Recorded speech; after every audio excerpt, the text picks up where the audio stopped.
There's as many different improv styles as theater styles, or there's probably more. Anytime you're making anything up, it's improvised. So you could be imitating a theatric style or a movie style. You could be doing something that's really realistic or something that's very stylistic. So there's really an infinite number of styles you can do improv. Most people are more familiar with short-form improv than they're familiar with long-form improv. Shows like Whose Line Is It Anyway, where there are games, that's short-form improv. So anytime there's sort of a construct or restrictions that the players have to perform within, and sort of show how clever they can be within those confines, that's short-form improv. Long-form improv, there's no restriction going in. You're going to be making up characters that have never been seen before and scenes that have never been seen before, and just having a word to inspire that, or maybe an interview. The Herald is the first long-form improv structure. It was developed by Del Close in Chicago.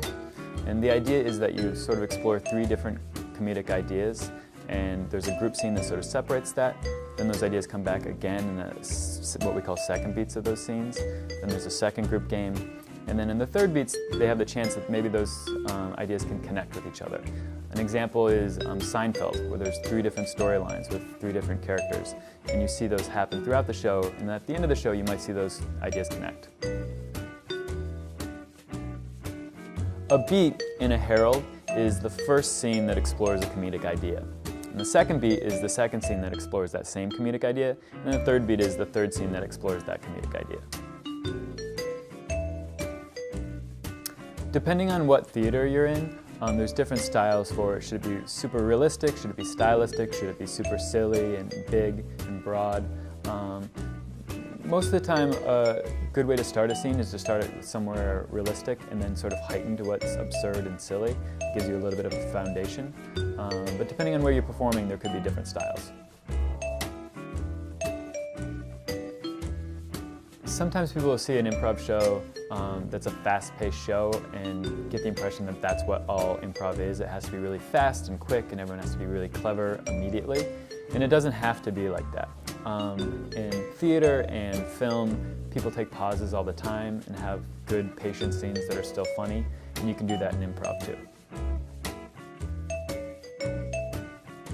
Most improv theaters in the United States are comedic improv theaters. They're focused on trying to do improv that is also funny. There's lots of different kinds of improv. Non-comedic improv is used a lot in actor training. It's a different way to keep the scenes that they're doing fresh.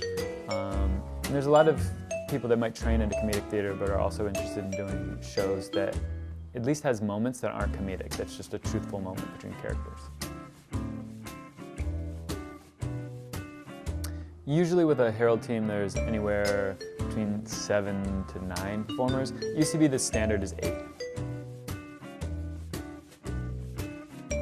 There's a lot of different openings that might inspire an improv show. And an opening is any time you're taking a suggestion from the audience and then exploring that idea so that you have a little bit more to go off with your show. But there's countless openers. Common ones are ones like the pattern game, which is one of the early ones developed in Chicago. But any idea where as a team you're going to take the suggestion and then explore it is an opening. There's 2 ways that you can explore what was funny in the first beat and the second beat. One is time dash. That's anytime you see one of the characters from the first beat explore that idea again in the second beat. And the other is analogous, where none of the characters from the first beat are in the second beat, but there's an analogous situation to what happened in the first beat.